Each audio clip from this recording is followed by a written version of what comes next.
Hi welcome back to my channel. ಈ ಬದುಕಿಗಾಗಿ ಸ್ವಾಗತ. ಇವತ್ತಿನ ಆಸೆ ಧಾರಾವಾಹಿ ಏನಾಗುತ್ತೆ ಅಂತ ತಿಳಿಯೋಣ. ಅದಕ್ಕಿಂತ ಮೊದಲು ಪ್ಲೀಸ್ ನನ್ನ ಚಾನಲನ್ನು ಸಬ್ಸ್ಕ್ರೈಬ್ ಮಾಡ್ಕೊಂಡು ನೋಡಿ, ಸಪೋರ್ಟ್ ಮಾಡಿ ಅಂತ ಕೇಳ್ತಾ, ವಿಶಾಲಾಕ್ಷಿ ಡ್ಯಾನ್ಸ್ ಕ್ಲಾಸಲ್ಲಿ ಶಾಂತಿ ಎದುರುಗಡೆ ಮೀನಾನ್ ಬಗ್ಗೆ ಚಾಡಿ ಹೇಳ್ತಿರ್ತಾಳೆ. ಟೀಚರ್, ನಿಮ್ಮ ಸೊಸೆಗೆ ನಿಮ್ಮ ಮೇಲೆ ಗೌರವನೇ ಇಲ್ಲ, ಅತ್ತೆ ಅನ್ನೋ ಮರ್ಯಾದೆ ಬಿಡಿ, ನೀವು ಎಷ್ಟು ದೊಡ್ಡ ಕಲಾವಿದೆ, ನಿಮ್ಮೊಳಗಿರೋ ಕಲೆಗಾದರೂ ಬೆಲೆ ಬೇಡವಾ, ನಿಮ್ಮೊಳಗಿರೋ ಕಲಾ ತಪಸ್ವಿಗೆ ಮರ್ಯಾದೆ ಕೊಡೋದು ಬೇಡವಾ, ಅದು ಕೊಡ್ತಿಲ್ಲ ಅಂತೀನಿ, ನಮ್ಮ ಅತ್ತೆ ಕೊಬ್ಬು ಜಾಸ್ತಿ, ನನಗೆ ಮರ್ಯಾದೆ ಕೊಡಲ್ಲ ಅಂತ ಹೇಳ್ತಾಳೆ. ಅಂದಾಗ ವಿಶಾಲಾಕ್ಷಿ ಶಾಂತಿ ಕೇಳ್ತಾಳೆ, ಅದು ಸರಿ, ನಿಮ್ಮ ಹತ್ರ ಯಾಕೆ ಇದನ್ನೆಲ್ಲ ಹೇಳ್ತಾಳೆ ಅವಳು ಅಂತ ಕೇಳಿದಾಗ, ಅದು ಟೀಚರ್, ನನಗೆ ನಿಮ್ಮ ಥರ ಒಳ್ಳೆ ಮನಸ್ಸು ಯಾಕಮ್ಮ ಈ ಥರ ಬೀದಿ ಬೀದಿ ಎಲಿತಾ ಇದೆಯಾ, ಒಂದು ಹತ್ರ ಅಂಗಡಿ ಇಟ್ಕೊಂಡು ಜೀವನ ಮಾಡಬಾರ್ದಾ ಅಂತ ಹೇಳಿ, ವ್ಯಾಪಾರ ಮಾಡಬಾರ್ದಾ ಅಂತ ಹೇಳಿದೆ ಟೀಚರ್. ಅಷ್ಟಕ್ಕೆ ನನಗೆ ಬಾಯಿ ಬಂದಾಗ ಮಾತಾಡೋದ, ನಿಮಗೂ ಹೇಗೆ ಬೇಕಾಗಿ ಮಾತಾಡಿದ್ಲು, ನಿಮ್ಮ ಕೊಬ್ಬಿಳಿಸೋಕ್ಕೆ ಈ ಕೆಲಸ ಮಾಡ್ತಿರೋದಂತೆ ಅವಳು. ಹಾಗೆ 16ನೇ ತಾರೀಕು ಅವಳಿಗೆ ಒಂದು ದೊಡ್ಡ ಆರ್ಡರ್ ಸಿಕ್ಕಿದೆ. ಆವಾಗ ಅವಳು ಎತ್ತರಕ್ಕೆ ಬೆಳೀತಾಳೆ, ನಿಮ್ಮ ಕೈಗೆ ಸಿಗೋದೇ ಇಲ್ಲ, ನೀವು ಹೇಳಿದ ಮಾತನ್ನು ಕೇಳೋದಿಲ್ಲ. ಅಂದಾಗ ಶಾಂತಿ, ಹಾಗಾದ್ರೆ ನಾನು ಏನು ಮಾಡಬೇಕು ಅಂತ ಕೇಳ್ತಾರೆ. ಆಗ ವಿಶಾಲಾಕ್ಷಿ, ನೀವು ಕೇಳಿದ್ರಿ ಅಂತ ಹೇಳ್ತಾ ಇದ್ದೀನಿ, ಅದನ್ನು ಹೇಗಾದರೂ ಮಾಡಿ ತಪ್ಪಿಸಿ ನೀವು. ಆವಾಗ ಅವಳಿಗೆ ಯಾವ ಆರ್ಡ್ರು ಸಿಗಲ್ಲ, ಮದುವೆ ಮಂಟಪಕ್ಕೆ ಹೋಗಿ ಕೆಲಸ ಮಾಡಿಲ್ಲ ಅಂದರೆ ಯಾವ ಆರ್ಡ್ರು ಕೊಡಲ್ಲ, ಮುಂದೆನೇ ಹೇಳ್ದಂಗೆ ಕೇಳಿಕೊಂಡು ನಿಮ್ಮ ಮನೆಯಲ್ಲೇ ಬಿದ್ದಿರ್ತಾರೆ ಅಂತ ಹೇಳಿ ಶಾಂತಿಗೆ ಚಾಡಿನ ಹೇಳಿ ಕಳಿಸ್ತಾಳೆ. ರಂಗನಾಥ DVG ಪುಸ್ತಕನ ಓದ್ಕೊಂಡು ಕೂತಿರ್ತಾರೆ. ಕಾಫಿ ತಂದು ಕೊಡ್ತಾಳೆ ಮೀನಾ. ಕಾಫಿನ ಇಸ್ಕೊಂಡು ಥ್ಯಾಂಕ್ಸ್ ಹೇಳಿಬಿಟ್ಟು ಹೇಳ್ತಾರೆ. ಆವಾಗ ಮೀನಾ, ಏನೋ ಮಾವ ಹೇಳ್ತಾ ಇದ್ದಲ್ಲ ಅಂತ ಕೇಳಿದಾಗ, ಈ ಜೀವನ ಅಂದ್ರೇನು, ಪ್ರಪಂಚ ಅಂದ್ರೇನು, ಜೀವನಕ್ಕೂ ಪ್ರಪಂಚಕ್ಕೂ ಏನು ಸಂಬಂಧ, ಬದುಕು ಅನ್ನೋ ಬಂಧನ ಪ್ರಪಂಚದ ಬಂಧನದಲ್ಲಿ ಬಂಧಿಸಿದ್ಯಾಕೆ, ಅದಕ್ಕೆ ಏನಾದರೂ ಶಕ್ತಿ ಇದೆಯಾ, ಇದನ್ನು ಯೋಚಿಸೋದಕ್ಕೆ ನಮ್ಮ ಬುದ್ಧಿಗೆ ಏನಾದರೂ ಶಕ್ತಿ ಇದೆಯಾ ಅಂತ ಹೇಳಿ DVG ಅವರ ಮಾತನ್ನು ರಂಗನಾಥ ಸೊಸೆ ಹತ್ರ ಹೇಳ್ತಿರ್ತಾನೆ. ಅಷ್ಟೊತ್ತಿಗೆ ಶಾಂತಿ ಬರ್ತಾಳೆ. ಅತ್ತೆ, ನಿಮಗೆ ಕಾಫಿ ಕೊಡ್ಲಾ ಅಂತೇಳಿ ಮೀನಾ ಕೇಳ್ತಾಳೆ. ಆವಾಗ, ತಂದು ಬಡಿ, ನೀನು ಇಲ್ಲಿ ಅತ್ತೆ ಮಾವನ್ನ ಸೇವೆ ಮಾಡಿದರೆ ಅದೃಷ್ಟ ಅಂತ ಹೇಳಿ ಇಲ್ಲಿ ಬೊಗಳೋದು, ಊರೂರಿಗೆ ಹೋಗಿ ನನ್ನ ಬಗ್ಗೆ ಇಲ್ಲಿ ಸಲದನ್ನು ಚಾಡಿ ಹೇಳೋದು ಅಂತ ಶಾಂತಿ ಮೀನಾಗ ಬೈತಾಳೆ. ಆವಾಗ ಮೀನಾ, ಅತ್ತೆ ಏನು ಹೇಳ್ತಿದ್ದೀರಾ ನೀವು, ನಾನೇನು ಹೇಳಿದೆ ಬೇರೆಯವ್ರ ಹತ್ರ ಅಂತ ಹೇಳಿದಾಗ, ಅಷ್ಟರಲ್ಲಿ ಶ್ರುತಿ ಮತ್ತು ರೋಹಿಣಿ ಬರ್ತಾರೆ. ಆವಾಗ ಶಾಂತಿ, ಅಯ್ಯೋ ನಿಂದೇನು ಬಾಯಿನ ಬಚ್ಚಲೆ ಕೊಳಾಯಿನ ಅಂತ ಹೇಳಿ ಕೇಳ್ತಾಳೆ. ಮನೆಯಲ್ಲಿ ನನಗೇನು ಗೊತ್ತಿಲ್ಲ ಅಂತೇಳಿ ಸುಮ್ಮನೆ ಇರೋದು, ಆಚೆ ಹೋಗಿ ನಲ್ಲಿ ತಿರುವುದು, ಈ ಥರ ಕೆಲಸ ಮಾಡ್ತೀಯಾ ಅಂತ ಅಂದಾಗ, ರಂಗನಾಥ, ಯಾಕೆ ಏನಾಯ್ತು ನಿನಗೆ, ಬರ್ತಾರ ಹರಿಶ್ಚಂದ್ರ ಘಾಟ್ ಹತ್ರ ಏನಾದರೂ ಹೋಗಿ ಬಂದೆ ಅಂತ ಕೇಳಿದಾಗ, ಯಾಕೆ ಅಂತೇಳಿ ಶಾಂತಿ ಕೇಳ್ತಾಳೆ. ಭತ್ತ ಏನೋ ಮೆಟ್ಕೊಂಬಂದಿದೆಯಲ್ಲ ನಿನಗೆ, ನಿನ್ನೆ ಮೊನ್ನೆ ಹೋಗಿದ್ದು, ಹೋಗ್ತಾ ಮೂಕಾಂಬಿಕೆ ಆಗಿ ಹೋಗ್ತೀಯ, ಬರ್ತಾ ಮಾರಿಕಾಂಬಿಕೆ ಆಗಿ ಬರ್ತೀಯಲ್ಲ ಅಂದಾಗ, ಇವಳಿದಾಳಲ್ಲ ನಿನ್ನ ಸೊಸೆ,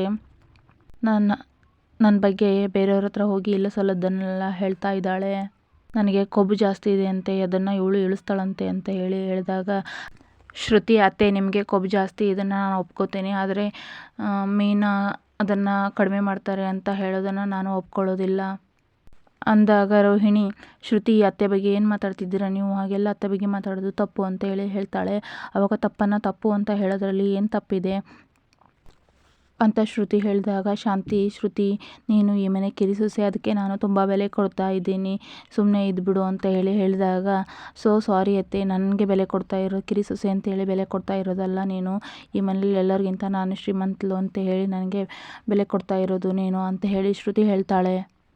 ಆವಾಗ ಶಾಂತಿ, ಗೊತ್ತು ಕಣೆ ಗೊತ್ತು, ಇದನ್ನೆಲ್ಲ ನೀನು ತಲೆ ತುಂಬ್ತಾ ಇರೋದು ಯುಗ್ರಾಣಿ ಮೀನಾ ನೌಟಂಕಿಣಿ ಅಂತ ಹೇಳಿ ಮೀನನ್ನು ಬೈತಾಳೆ. ಮತ್ತು ಮೀನಾ, ಅತ್ತೆ ನೀವೇನು ಹೇಳ್ತಾ ಇದ್ದೀರಾ, ಏನು ಮಾತಾಡ್ತಿದ್ದೀರಾ ಅಂತೇಳಿ ನಂಗೆ ಅರ್ಥ ಆಗ್ತಿಲ್ಲ, ನಾನು ಯಾರ ಹತ್ರ ಅತ್ತೆ ಈ ರೀತಿ ಮಾತಾಡಿದ್ದು, ಒಂದಕ್ಕೊಂದು ಸಂಬಂಧ ಇಲ್ಲದೆ ಮಾತಾಡ್ತಿದ್ದೀರಲ್ಲ ಅಂತ ಹೇಳಿದಾಗ, ಶಾಂತಿ, ನೀನು ಯಾರ ಮುಂದೆ ಹೋಗಿ ನನ್ನ ಹತ್ರ ಇಲ್ಲ ಸಲದನ್ನು ಹೇಳಿದೆಯಲ್ಲ, ಅವರೇ ಬಂದು ನನ್ನ ಹತ್ರ ಹೇಳಿದ್ದಾರೆ ಅಂತ ಹೇಳಿದಾಗ, ಶಾಂತಿ, ಅವರೇ ಅಂತ ಹೇಳ್ತೀಯಲ್ಲ, ಅವರೇ ಕಳ ಯಾರು ಅಂತ ಹೇಳಿ ಮೊದಲು ಹೇಳಿ ಶಾಂತಿ ಅಂತ ಹೇಳಿ ರಂಗನಾಥ ಹೇಳ್ತಾರೆ. ಆವಾಗ ನಾ ಹೇಳಲ್ಲ ಅಂತ ಹೇಳಿ ಶಾಂತಿ ಹೇಳ್ತಾಳೆ.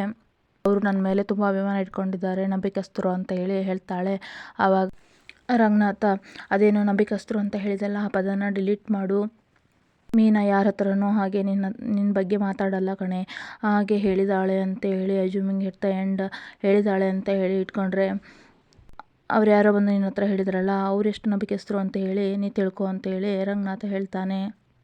ಅಂದರೆ ಮೀನಾನ್ ಜೊತೆ ಇದ್ಕೊಂಡು ಮೀನಾನ್ ಬೆನ್ನಿಗೆ ಚೂರು ಹಾಕ್ತಾ ಇದ್ದಾರಲ್ಲ, ಅವರಂತ ನಂಬಿಕೆಸ್ತರು ಅಂತ ಹೇಳಿದಾಗ, ಶಾಂತಿ, ಅಲ್ಲ ನೀವು ಎಷ್ಟು ಇವಳನ್ನು ನಂಬ್ತಿದ್ದೀರಲ್ಲ, ಈ ಮಿಡ್ತೇನಾ ಅಂತ ಹೇಳ್ತಾಳೆ. ಅವಾಗ, ಶಾಂತಿ, ಇವಳು ಮಿಡ್ತೆ ಅಲ್ಲ ಕಣೆ, ನಮ್ಮನೆ ಬೆಳಗೋ ಹಣ್ತೆ ಇವಳು, ಈ ಹಣ್ತೆಯಲ್ಲಿ ಬೆಳಕಿದೆ ಹೊರತು ಜ್ವಾಲೆ ಇಲ್ಲ, ನಮ್ಮ ಮನೆ ಸುಡೋ ಜ್ವಾಲಾಮುಖಿ ಎಲ್ಲ ಕಣೆ ಇದು ಅಂತ ಹೇಳಿದಾಗ ಮೀನಾ, ಅತ್ತೆ ಪ್ಲೀಸ್ ಅತ್ತೆ, ಯಾರೋ ಏನೋ ಹೇಳಿರೋದನ್ನು ನಂಬೇಡಿ, ಹಾಗೆಲ್ಲ ನಾನು ನಿಮ್ಮ ಬಗ್ಗೆ ಇಲ್ಲದೆ ಇರೋದೆಲ್ಲ ಹೇಳಲ್ಲ ಅಂತ ಹೇಳ್ತಾಳೆ. ಅದೇ ಟೈಮಿಗೆ ರೋಹಿಣಿ, ಏನರ್ಥ ಮೀನಾ ಅವರೇ ಇದಕ್ಕೆ? ಇಲ್ಲದೇ ಇರೋದನ್ನು ಹೇಳಲ್ಲ, ಇರೋದನ್ನೇ ಹೇಳಿದ್ದೀನಿ ಅಂತ ಅರ್ಥನಾ ಅಂತ ಹೇಳ್ತಾಳೆ. ಆವಾಗ ಶಾಂತಿ, ಪಾಯಿಂಟು ಕಣಮ್ಮ, ಹೇಳಿರ್ತಾಳೆ ಇವಳೇ ಹೇಳಿರ್ತಾಳೆ.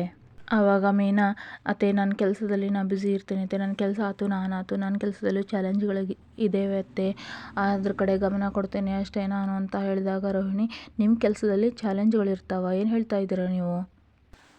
ಕಾಂಪಿಟೇಷನ್ಗಳಿರ್ತಾವ ಅಂತೇಳಿ ನಗಿತಾಳೆ. ಆವಾಗ ರೋಹಿಣಿ, ಓಹೋಹೋ, ನಿಮ್ಮ ಕೆಲಸದಲ್ಲಿ ಮಾತ್ರ ಕಾಂಪಿಟೇಷನ್ಗಳಿರ್ತವೆ, ಬೇರೆ ಕೆಲಸದಲ್ಲಿ ಕಾಂಪಿಟೇಷನ್ಗಳಿರಲ್ವಾ? ಏನು ಹೇಳ್ತಾ ಇದ್ದೀರಾ ನೀವು ಅಂದಾಗ ರೋಹಿಣಿ, ಅಫ್ಕೋರ್ಸ್ ಶ್ರುತಿ, ನಾವು ಮಾಡ್ತಾ ಇರೋದು ಬಿಸ್ನೆಸ್, ಆದರೆ ಇವ್ರು ಮಾಡ್ತಾ ಇರೋದು ಹೊಟ್ಟೆಪಾಡಿಗಾಗಿ, ನಾವೆಲ್ಲಿ ಇವರೆಲ್ಲಿ ಅಂತ ಮಾತಾಡ್ತಾಳೆ. ಆವಾಗ ರಂಗನಾಥ, ಎದ್ದೆದ್ದು ಬೀಳುತ್ತೀವಿ, ಗುದ್ದಾಡಿ ಸೋಲುತ್ತೀವಿ ಅಂತ ಮಂಕುತಿಮ್ಮ ಅವರ ಖಡ್ಗವನ್ನು ಹೇಳ್ತಾನೆ. ಆವಾಗ ಶ್ರುತಿ, ಏನು ಹೇಳಿದ್ರೆ ಗೊತ್ತಿಲ್ಲ ಮಾವ, ಆದರೆ ಕರೆಕ್ಟಾಗಿ ಟೈಮಲ್ಲಿ ಕರೆಕ್ಟಾಗಿರೋದನ್ನೇ ಹೇಳಿದರೆ, ಪ್ಲೀಸ್ ಎಕ್ಸ್ಪ್ಲೇನ್ ಮಾಡಿ ಅಂತ ಹೇಳ್ತಾಳೆ.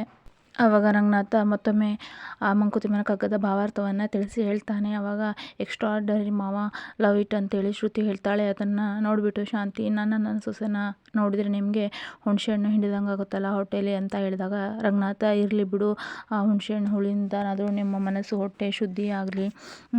ಎಷ್ಟು ವರ್ಷದಿಂದ ನೋಡ್ತಾ ಇದ್ದೀಯಾ ಮೀನಾ, ನಮ್ಮ ಮನೆ ಸೊಸೆ, ಅವಳು ಯಾವತ್ತೂ ಯಾರ ಬಗ್ಗೆನೂ ಆ ಥರ ಮಾತಾಡೋಲ್ಲ, ಇಷ್ಟೇನಾ ಇವಳನ್ನು ನೀನು ಅರ್ಥ ಮಾಡ್ಕೊಂಡಿರೋದು? ಅಯ್ಯೋ ಪ್ರಾರಬ್ಧವೇ ಅಂತೇಳಿ ರಂಗನಾಥ್ ಹೇಳ್ತಾನೆ. ಆವಾಗ ಶಾಂತಿ, ಯಾರ್ಯಾರು ಏನೇನೋ ಅಂತ ನನಗೆ ಚೆನ್ನಾಗಿ ಗೊತ್ತು, ಸಮಯ ಬರಲಿ, ಯಾರಿಗೊಬ್ಬನ ಯಾರು ಇಳಿಸ್ತಾರೆ ಅಂತೇಳಿ ನೋಡ್ತೀನಿ ಅಂತ ಹೇಳಿಬಿಟ್ಟು ರೂಮ್ಗೆ ಹೊರಟೋಗ್ತಾಳೆ. ಆವಾಗ ಶ್ರುತಿ ರೋಹಿಣಿ ಕೂಡ ಹೋಗ್ತಾರೆ. ರಂಗನಾಥ, ಮೀನಾ ನೆಮ್ಮದಿಯಾಗಿರು ತಾಯಿ, ಸತ್ಯ ಮೆರವಣಿಗೆ ಮುಗಿಸೋದ್ರಲ್ಲಿ ಸುಳ್ಳು ಮೆರವಣಿಗೆ ಮುಗಿಸ್ಕೊಂಬಂದಿರುತ್ತೆ ಅಂತ ಸಮಾಧಾನ ಹೇಳಿ ರಂಗನಾಥ್ ಅಲ್ಲಿಂದ ಹೋಗ್ತಾರೆ. ಹಾಗೆ ಶ್ರುತಿ ಬಂದುಬಿಟ್ಟು, ಮೀನಾ ಅವರೇ, ನಿಮ್ಮ ಬಗ್ಗೆ ಅತ್ತೆಯವ್ರ ಹತ್ರ ಸ್ಟವ್ ಹಚ್ಚಿದವರು ಯಾರು ಅಂತೇಳಿ ಮೊದಲ ಥಿಂಕ್ ಮಾಡಿ ಅಂತ ಹೇಳಿ ಹೋಗ್ತಾಳೆ.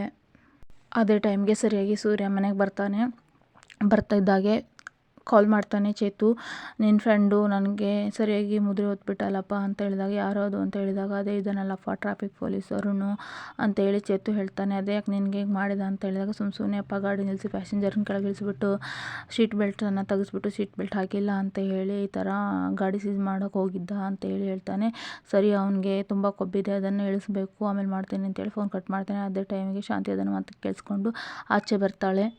ಏನು ಹೊಸ್ತಲಾಗವನ ಪಾರ್ಟ್ನರ್ಶಿಪ್ಪಲ್ಲಿ ನನಗೆ ಬೆಳೆಸ್ತೀರಾ ನೀವು ಅಂತ ಹೇಳ್ತಿದ್ದಂಗೆ ಸೂರ್ಯ ಮೀನಾಗೆ ಏನಿದು ಅಂತೇಳಿ ಸನ್ನೆ ಮಾಡ್ತಾನೆ. ಆವಾಗ ಮೀನಾ ಆಮೇಲೆ ಹೇಳ್ತೀನಿ ಅಂತ ಹೇಳಿದಾಗ ಶಾಂತಿ, ಓಹೋ, ಮತ್ತೆ ಬೇರೆ ಪ್ಲ್ಯಾನ್ ಮಾಡಿದೀಯಾ? ಏನು ಮಾಡಬೇಕು ಅಂತೇಳಿ ಆಮೇಲೆ ಹೇಳ್ತೀಯಾ? ಹೆಣ್ಣೆ, ನಾನು ಸಂಪತ್ತಿಗೆ ಸವಾಲು, ಮಂಜುಳಾ ಬಾಯ್ಬಡ್ಕಿ ದುರ್ಗಿ ಪಾತ್ರನ ನೋಡ್ಕೊಂಡು ಬೆಳೆದಿರೋಳು, ನಿನ್ನ ಸುಮ್ಮನೆ ಬಿಡಲ್ಲ ಕಣೆ, ನಾನು ಸೋಲೋ ಮಗಳೇ ಅಲ್ಲ, ಬೇಕಾದ್ರೆ ಬರೆದು ಸೈನ್ ಹಾಕ್ಬಿಟ್ಟು ಕೊಡ್ತೇನೆ, ಇಟ್ಕೋ ಅಂತೇಳಿ ಶಾಂತಿ ಹೇಳ್ತಾಳೆ. ಆವಾಗ ಸೂರ್ಯ, ಇದೇನು ಸಕ್ಕರೆ ರಚ್ಚಿಗೆದ್ಬಿಟ್ಟಿದೆಯಾ, ಎಳ್ನೀರು ತಣ್ಣೀರು ಬಿಸಿನೀರು ತಂದು ಕೊಡ್ತೀನಿ, ಅದನ್ನು ಕುಡಿದ್ಬಿಟ್ಟು ಸುಮ್ಮನೆ ಮಲ್ಕೋ ಅಂತ ಹೇಳ್ತಾರೆ. ಆವಾಗ ನಾನೇನು ವಜ್ರಮುನಿನಾ ಅಂತ ಹೇಳಿ ಶಾಂತಿ ಮತ್ತೊಂದು ಮಾತಾಡ್ತಾಳೆ. ಅದಕ್ಕೆ ಆವಾಗ, ಲೇ ಮಗಳೇ ಮೀನಾ, ನಿನ್ನ ಕೊಬ್ಬನ ಈ ಜಗ್ ತುಂಬ ಇಳಿಸ್ತೀನಿ ನೋಡ್ತಾ ಇರು ಅಂತ ಹೇಳಿ ಜಗ್ ತಗೊಂಡು ಹೋಗ್ತಾಳೆ ಶಾಂತಿ. ಆವಾಗ ಇದೇನು ಮೀನಾ, ಶಾಂತಿ ಯಾಕೆ ಈಗ ಮಾತಾಡ್ತಾ ಇದ್ದಾರೆ ಅಂತ ಹೇಳಿ ಕೇಳ್ತಾಳೆ. ಅದೇನೋ ಗೊತ್ತಿಲ್ಲ ರೀ, ಯಾರೋ ನನ್ನ ಬಗ್ಗೆ ಇಲ್ಲಿ ಸಲದನ್ನು ಅತ್ತೆ ಮುಂದ್ಗಡೆ ಹೇಳಿದ್ದಾರೆ, ಅದಕ್ಕೆ ಅತ್ತೆ ಬಂದು ನನ್ನ ಮೇಲೆ ಕೂಗಾಡ್ತಿದ್ದಾರೆ ಅಂತ ಹೇಳಿದಾಗ, ಓಹೋ, ನೀನು ಬೆಳೀತಾ ಇದೀಯಾ ಮೀನಾ, ಅದಕ್ಕೆ ನಿನಗೆ ಕಾಂಪಿಟೇಷನ್ನಾಗಿ ನಿಂತಿರೋರು ಯಾರೋ ಈ ಥರ ಹೇಳಿದ್ದಾರೆ ಅಂತ ಸೂರ್ಯ ಹೇಳ್ತಾನೆ. ನಮ್ಮ ಎದುರುಗಡೆ ನಿಂತು ಹೋರಾಡೋ ಶಕ್ತಿ ಇಲ್ಲದೆ ಇರೋರು ಹೀಗೆ ನಮ್ಮ ಬೆನ್ನಿಂದ ಏನೇನೋ ಮಾತಾಡಿ ನಮ್ಮ ಬಗ್ಗೆ ಎಲ್ಲ ಸಲದನ್ನು ಹೇಳ್ತಾರೆ ಮೀನಾ ಅಂತ ಸೂರ್ಯ ಹೇಳ್ತಾನೆ. ಹಾಗೆ ಊಟ ಮಾಡಿದೆ ಅಂತ ಕೇಳ್ತಾನೆ. ಹ್ಞೂ ಅಂದಾಗ, ಸ್ವಲ್ಪ ಹೊರಗೆ ಹೋಗಿ ಬರಬೇಕು ಅಂದಾಗ, ಸರಿ ಆಯಿತು, ಹೊಟ್ಟೆಗೆ ತಟ್ಟೆಗೆ ಏನಾದರೂ ಹಾಕ್ಬಿಟ್ಟು ಹೋಗು ಅಂತ ಸೂರ್ಯ ಹೇಳ್ತಾನೆ. ಹಾಗೆ ಕನಕ ಪೊಲೀಸ್ ಇನ್ಸ್ಪೆಕ್ಟರ್ ಅರುಣ್ ಅವ್ರ ತಾಯಿಯನ್ನು ಕೇರ್ ಮಾಡ್ತಾ ಇರ್ತಾಳೆ. ಅವರಿಗೆ ಟ್ಯಾಬ್ಲೆಟ್ಸು, ಊಟ ಎಲ್ಲದನ್ನು ಕೊಡ್ತಾ ಇರ್ತಾಳೆ. ಅರುಣ್ ಊಟದ ಬಾಕ್ಸನ್ನು ತಂದು ಕೊಡ್ತಾನೆ. ಆವಾಗ ತಾನೇ ಮುಂದೆ ನಿಂತು ಕನಕ ಊಟನ ಹಾಕ್ಕೊಟ್ಟು ಅವ್ರಿಗೆ ಊಟಕ್ಕಿಂತ ಮೊದಲು ಟ್ಯಾಬ್ಲೆಟ್ಸನ್ನು ಕೊಟ್ಬಿಟ್ಟು ಊಟವನ್ನು ತಿನ್ನೋಕೆ ಹೇಳ್ತಾಳೆ. ನೆತ್ತಿಗೆ ಹಚ್ಚಿದಾಗ ನೀರನ್ನು ಕೊಡಿಸ್ತಾಳೆ. ಅದೇ ಟೈಮಿಗೆ ಮೀನಾ ಕಾಲ್ ಮಾಡ್ತಾಳೆ. ಆವಾಗ ಮೀನಾ, ನನಗೆ ಒಂದು ಡೆಕೋರೇಷನ್ ದೊಡ್ಡ ಆರ್ಡರ್ ಸಿಕ್ಕಿದೆ ಕಣೆ, ನಾಳೆ ನೀನು ಬರಬೇಕು ಅಂತ ಹೇಳಿದಾಗ, ಸರಿ ನಿನ್ನ ಕೆಲಸ ಇದೆಯಲ್ಲ ಏನು ಮಾಡ್ತೀಯ ಅಂತ ಕೇಳಿದಾಗ, ನಾನು ಹೇಳ್ಕೊತೀನಿ ಅಕ್ಕ ಬರ್ತೀನಿ ಅಂತ ಹೇಳ್ತಾಳೆ. ಹಾಗೆ ನೀನು ಒಬ್ಬರು ಪೇಷಂಟ್ ನೋಡ್ಕೊತಾ ಇದೆಯಲ್ಲ, ಅವ್ರು ಹೇಗಿದ್ದಾರೆ ಅಂತ ಕೇಳಿದಾಗ, ಕನಕ ಚೆನ್ನಾಗಿದ್ದಾರೆ, ಅವ್ರ ಹತ್ರನೇ ಇದ್ದೀನಿ, ಫೋನ್ ಕೊಡ್ತೀನಿ ಮಾತಾಡು ಅಂತ ಹೇಳ್ತಾಳೆ. ಅಮ್ಮ ನಮ್ಮ ಅಕ್ಕನ ಹತ್ರ ನಿಮ್ಮ ಬಗ್ಗೆ ಎಲ್ಲ ಹೇಳಿದ್ದೆ, ನಮ್ಮ ಅಕ್ಕ ನಿಮ್ಮ ಆರೋಗ್ಯನ ವಿಚಾರಿಸ್ತಾ ಇದ್ದಾರೆ, ಮಾತಾಡಿ ಅಂತ ಹೇಳಿ ಕನಕ ಅರುಣ್ ಅವ್ರ ತಾಯಿಗೆ ಫೋನ್ ಕೊಡ್ತಾರೆ. ಆವಾಗ ಅವ್ರ ಅಮ್ಮನ ಜೊತೆ ಮಾತಾಡ್ತಾಳೆ ಮೀನಾ. ಹಾಗೆ ತುಂಬ ಒಳ್ಳೆ ಸಂಸ್ಕಾರವನ್ನು ಕೊಟ್ಟು ಬೆಳೆಸಿದ್ದೀರಾ ಕಣಮ್ಮ ನಿಮ್ಮ ತಂಗಿಗೆ, ಇವಳು ಹೋಗೋ ಮನೆ ತುಂಬ ಖುಷಿಯಾಗಿರುತ್ತೆ ಅಂತ ಹೇಳಿ ಹಾಗೆ ಹೇಳ್ತಾಳೆ. ಆವಾಗ ಮೀನಾ ಕೂಡ ಖುಷಿ ಪಟ್ಬಿಟ್ಟು ಸರಿ ಅಂತ ಹೇಳಿ ಹೇಳ್ತಾಳೆ. ಕನಕ, ಅಮ್ಮ ನಾನು ನಾಳೆ ಬರೋಕ್ಕಾಗಲ್ಲ, ಡಿಸ್ಚಾರ್ಜ್ ಏನಾದರೂ ಮಾಡಿದರೆ ಮನೆಗೆ ಹೋಗಿ, ಹಾಗೆ ನನ್ನ ಫೋನ್ ನಂಬರ್ ಇದೆ, ಟ್ಯಾಬ್ಲೆಟ್ಸನ್ನು ಸರಿಯಾದ ಟೈಮಿಗೆ ತೊಗೊಳ್ಳಿ ಅಂತ ಹೇಳ್ತಾಳೆ. ಅವಾಗ ದುಡ್ಡು ಕೊಡೋಕೆ ಹೋಗ್ತಾರೆ. ಬೇಡ ಅಂತ ಹೇಳಿ ಕನಕ ಹೇಳ್ತಾಳೆ. ಹಾಗೆ ಮಗಳು ಅಂತ ಹೇಳಿದ್ದೀರಾ ಇಷ್ಟೇನಾ ಅಂತ ಹೇಳ್ತಾಳೆ. ಆವಾಗ ಮನೆಯದು ಅಡ್ರೆಸ್ ಬೇಕು ಕೊಡ್ರಿ ಅಂತ ಹೇಳಿ ಮಗನಿಗೆ ಹೇಳ್ತಾಳೆ. ಮನೆಗೆ ಅಡ್ರೆಸ್ ಕೊಡ್ತಾನೆ. ಹಾಗೆ ಮೀನಾ ಹೂವಿನವ್ರ ಹತ್ರ ಮಾತಾಡ್ತಾಳೆ, ಹೂವನ್ನು ತಗೊಂಡು ಹೋಗೋಕ್ಕೆ ಹೇಳ್ತಾಳೆ. ಹಾಗೆ ನಾನು ಲೇಟಾಗಿ ಬರ್ತೀನಿ, ಅಡುಗೆ ಎಲ್ಲ ಮುಗಿಸಿ ಅಂತ ಹೇಳ್ತಾಳೆ. ಆವಾಗ ಇವತ್ತು ನೀ ಅಡುಗೆ ಮಾಡಬೇಕಾ ಅಂತ ಹೇಳಿ ಅವ್ರ ಫ್ರೆಂಡ್ಸ್ ಎಲ್ಲ ಕೇಳ್ತಾರೆ. ನನ್ನ ಕೆಲಸ ನಾನೇ ಮಾಡಬೇಕಲ್ಲ ಅಂತ ಹೇಳ್ತಾಳೆ. ಅದೇ ಟೈಮಿಗೆ ಸೂರ್ಯ ಮನೆಗೆ ಬರ್ತಾನೆ. ಮತ್ತು ಡೆಕೋರೇಷನ್ ಮಾಡೋಕ್ಕೆ ನೀವು ಹೋಗಲ್ವಾ ಇವತ್ತು ಅಂತ ಹೇಳಿದಾಗ, ಸರಿ ಮಂಜು ಕರ್ಕೊಂಡು ಹೋಗಿ ನಾನು ಆಮೇಲೆ ಬರ್ತೀನಿ ಅಂತ ಹೇಳ್ತಾಳೆ. ಹಾಗೆ ನೀವು ಹೂವನ್ನೆಲ್ಲ ಕೊಟ್ಬಿಟ್ಟು ಟ್ರಿಪ್ಪಿಗೆ ಹೋಗಿ ಅಂತ ಹೇಳ್ತಾಳೆ. ಇಲ್ಲಮ್ಮ ನಾನು ಹೋಗಲ್ಲ, ನನ್ನ ಹೆಂಡತಿಗೆ ಇವತ್ತು ದೊಡ್ಡದು ಆರ್ಡರ್ ಸಿಕ್ಕಿದೆ, ಅದನ್ನೆಲ್ಲ ಪೂರ್ತಿ ಮಾಡಿ ಅದರ ಖುಷಿಯನ್ನು ನಾನು ನೋಡಿಬಿಟ್ಟು ಹೋಗೋದು ಅಂತ ಹೇಳಿ ಸೂರ್ಯ ಹೇಳ್ತಾನೆ. ಮುಂದಿನ ಸಂಚಿಕೆಯಲ್ಲಿ ವಿಶಾಲಾಕ್ಷಿ ಶಾಂತಿಗೆ ಕಾಲ್ ಮಾಡಿಬಿಟ್ಟು, ಅದೇ ಅಲ್ಲಿ ಡೆಕೋರೇಷನ್ಗೆ ಹೋಗದೆ ಇರೋವಾಗಿ ತಡೀರಿ ನಿಮ್ಮ ಸೊಸೆನ ಅಂತ ಹೇಳ್ತಾಳೆ. ಆವಾಗ ಶಾಂತಿ ಹೊಸ ಡ್ರಾಮಾನ ಕ್ರಿಯೇಟ್ ಮಾಡ್ತಾಳೆ. ಕೈಯನ್ನು ಹಿಂದಕ್ಕೆ ಮಾಡಿಕೊಂಡು ಕೈ ಸೆಳ್ತೋಗಿದೆ ಕಣೆ ಅಂತೇಳಿ ಡ್ರಾಮಾ ಕ್ರಿಯೇಟ್ ಮಾಡ್ತಾಳೆ. ಮೀನಾ ಇದನ್ನೆಲ್ಲ ಎದುರಿಸಿ ಡೆಕೋರೇಷನ್ ಮಾಡ್ತಾಳಾ ಅಥವಾ ಡೆಕೋರೇಷನ್ ಮಾಡೋಕ್ಕೆ ಹೋಗದೆ ಫೇಲ್ಯೂರ್ ಆಗ್ತಾಳಾ ಲೈಫಲ್ಲಿ ಅಂತ ನೋಡಬೇಕು. ಇದಕ್ಕೆ ಸೂರ್ಯ ಸಪೋರ್ಟ್ ಮಾಡ್ತಾನಾ ಅಂತ ಕಾದು ನೋಡೋಣ. Thanks for watching.